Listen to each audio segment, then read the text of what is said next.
वालेकुम अस्सलाम। आपका नाम और आपका पेशा? My name is Yashma Asad Gill and I am an actress. जी हाँ। Okay, I know the time is limited, but I really want to address your contribution in my journey. There was a time when I had fallen into the trap of atheism back in the days when I was doing my bachelor's, but Alhamdulillah, it was your videos and your lectures that brought me back to my religion and brought my spirituality back to me and my faith back to me. So Alhamdulillah for that, and thank you for coming to my country and especially my city. You've been a mentor and you are my, I'm literally shaking right now, I'm so sorry. Okay, so the question is, pardon me if I say anything wrong because my knowledge is limited. But at the time when I was doing my research and I came across your lectures, there was everything else that I could understand. But one question still remains, which is that this concept of predestination, and then there is this one concept of us human beings and Jannat having free will, right? तो अगर सब कुछ पहले से लिख दिया गया है, अब कुछ अगर सब कुछ प्रीडेस्टिन्ड है, तो जो कॉन्सेप्ट है कि अगर एक चोर कहीं पे चोरी करता है तो वो तो पहले से नहीं लिख दिया गया था, उसको उसकी अकाउंटेबिलिटी क्या है उसमें फ्री विल के हिसाब से? बहन ने एक अहम सवाल पूछा है और वो कहती है कि पहले वो एक्ट्रेस थी और वो एथियज्म के जाल में फंस गई थी और मेरे कैसेट सुनने के बाद अल्हम्दुलिल्लाह वो वापस दीन की तरफ रुजू की और अल्लाह सुब्हानहू व तआला ने हिदायत दी। उनका मेन सवाल है कि कदर के बारे में। मैं आपको मुबारकबाद देना चाहता हूँ कि आप एक फिल्म इंडस्ट्री से वापस सही रास्ते पे आए। बहुत मुश्किल है, अगर मीडिया के जाल में फंस जाते तो निकलना मुश्किल है, लेकिन अल्लाह ताला काफ़ी लोग को हिदायत दे रहा है। आपको भी अल्लाह ने हिदायत दी। उनका सवाल है कदर के बारे में, अबाउट डेस्टिनी, फ्री विल, कि अगर अल्लाह सुब्हानहू व तआला ने मेरे तकदीर में लिखा कि मैं शराब पीऊँगा और मैं शराब पीता हूँ तो कौन जिम्मेदार? अल्लाह। नऊज़ुबिल्लाह। ये सवाल बहुत कॉमन है, लेकिन अक्सर मुसलमान घबराते पूछने के लिए, क्या कोई फतवा न दे दे मुझे, मैं काफिर हूँ। अल्लाह सुब्हानहू व तआला कुरान मजीद में इंसानों को एनकरेज करते सवाल जवाब के लिए, इसलिए कुरान मजीद में आप पढ़ेंगे 323 टाइम्स, 323 बार कहा गया है कुल, कालू, इन लोग ने कहा, और 323 बार अल्लाह कहते कुल, उनसे कहो। यानी कुरान मजीद एक क्वेश्चन आंसर बुक है। 323 टाइम्स पूछा गया कि क्या सवाल है, अल्लाह बोलता है कुल, कहो कुल। उनने पूछा अल्लाह कौन है, कुल वल्लाहु अहद। तो ये कुल जो है, सवाल करना कोई बुरी बात नहीं, लेकिन ये सवाल बहुत कॉमन है कि हम तकदीर में मानते हैं, ये हमारा ईमान है। तो अल्लाह ताला अगर तकदीर में लिखा कि मैं मर्डर करूंगा, मैं किसका कत्ल करूंगा और मैं कत्ल करता हूं, तो कौन जिम्मेदार? अल्लाह। नऊज़ुबिल्लाह।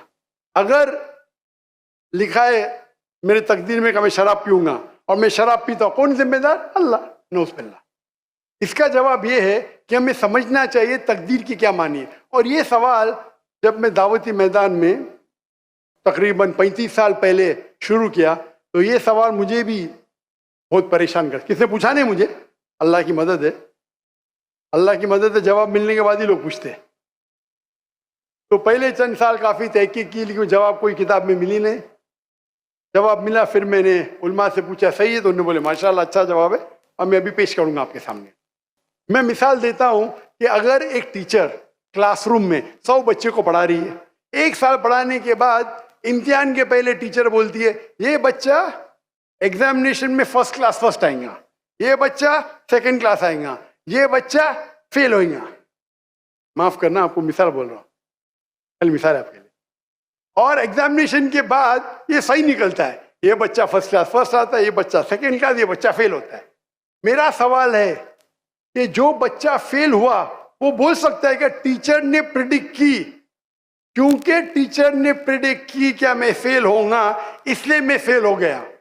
क्या वो बोल सकता है ऐसा? हाँ क्या नहीं? नहीं। टीचर देखती थी कि ये बच्चा स्टूडियस है, बराबर होमवर्क करता है, ज़हीन है, ये बच्चा एवरेज है, ये बच्चा हॉकी खेलता था, क्लास में भी नहीं आता था, पिक्चर देखता था। तो टीचर ने देख के प्रिडिक्ट की, और टीचर अक्सर सही होती है, लेकिन इंसान है, गलती भी हो सकती। इसी तरीके से अल्लाह सुब्हाना व तआला एक इंसान नहीं है, अल्लाह के पास इल्मे गैब है। अल्लाह को पहले ही पता है आप क्या डिसीजन लेने वाले हैं। मिसाल के तौर पे एक शख्स आता है चौराहे पे, वो 4 में से एक सड़क को चुन सकता है, नंबर 1 सड़क, नंबर 2 सड़क, नंबर 3, नंबर 4। वो चुनता है नंबर 2 सड़क। चॉइस किसकी? इंसान की, हाँ क्या नहीं? लेकिन अल्लाह सुब्हाना व तआला को इल्मे गैब है कि 5 तारीख को अक्टूबर के रात को 1 बजे, 1:15 बजे ये चौराहे पे आएगा। उसके पास 4 चॉइस थे, सड़क नंबर 1, सड़क नंबर 2, सड़क नंबर 3, सड़क नंबर 4। अल्लाह ताला जानते कि ये सड़क नंबर 2 चुनेगा, तो अल्लाह ताला लिख देते तकदीर में पहले ही कि ये इंसान 5 अक्टूबर की रात को 1 बजे, 1:15 बजे सड़क नंबर 2 पे चुनेगा। तो सड़क नंबर 2 किसने चुना? अल्लाह ने या क्या इंसान ने? अल्लाह ने चुना या इंसान ने चुना? इंसान ने चुना। तो कौन जिम्मेदार, अल्लाह या इंसान? इंसान। वो आगे जाता है और 3 सड़क आते, सड़क ए, सड़क बी, सड़क सी। वो चुनता है सड़क ए, अल्लाह ताला जानता है कि वो सड़क ए चुनेगा, लिख देता है। कौन जिम्मेदार? इंसान। अल्लाह जानते हैं कि ग्रेजुएशन पास करने के बाद वो इंसान ईमानदारी से कमा सकता है या चीटिंग करके कमा सकता है। वो चीटिंग करके कमाता है, अल्लाह ताला लिख देते कि ग्रेजुएशन के बाद ये इंसान को ऑप्शन नंबर था, ईमानदारी से कमाए, चीटिंग करके कमाए। वो चीटिंग करके कमाएगा, एडवांस में लिखते। चुन रहा है कौन? इंसान। लेकिन अल्लाह ताला के पास इल्मे गैब है, तो अल्लाह ताला इसीलिए लिख रहे हैं क्योंकि वो जानते हैं कि वो इंसान ये गलत काम करेंगे। ये नहीं कि अल्लाह लिखते हैं और वो इंसान गलत काम करता है, क्योंकि वो इंसान गलत काम करने वाला है, अल्लाह जानते हैं, अल्लाह एडवांस में लिखते। तो कौन जिम्मेदार? इंसान। तो अल्लाह के पास इल्मे गैब है और अल्लाह सुब्हाना व तआला कभी गलती नहीं करते। अल्लाह ने आपको इख्तियार दिया कि आप चोरी करके जिंदगी बसर कर सकते या ईमानदारी से। आप ईमानदारी से करते, अल्लाह ताला लिख देते क्या ये इंसान ईमानदारी से जिंदगी बसर करेगा। तो कौन जिम्मेदार? इंसान। एक हदीस में आता है कि दुआ तकदीर को बदल सकती है। सही बात है। मिसाल के तौर पे आप जाते हैं एग्जामिनेशन में, आपको पेपर आपका बहुत खराब जाता है, आप जानते हैं मैं फेल होने वाली हूं, आप घर पे आके दुआ करते या अल्लाह मुझे पास कर। अल्लाह सुब्हाना व तआला को पता है कि आप एग्जामिनेशन में जाने वाले, ये तारीख को आप फेल होंगे। अल्लाह को ये भी पता है कि आप घर पे आके दुआ करेंगे, हाँ कि नहीं? अल्लाह को ये भी पता है कि अल्लाह दुआ कबूल करेंगे कि नहीं। अल्लाह दुआ कबूल कर लेता है। तो तकदीर में लिखा है ये लड़की एग्जामिनेशन में जाती है, फेल होने वाली थी, घर पे आके दुआ करती है, अल्लाह ताला दुआ कबूल कर लेता है, उसे पास कर लेता है। तो हमें पता नहीं कि क्या होगा, तो दुआ करना अच्छी बात है। इसीलिए अल्लामा इकबाल फरमाते खुदी को कर इतना बुलंद कि हर तकदीर के पहले खुदा बंदे से खुद पूछे तेरी रजा क्या है। सुभान अल्लाह।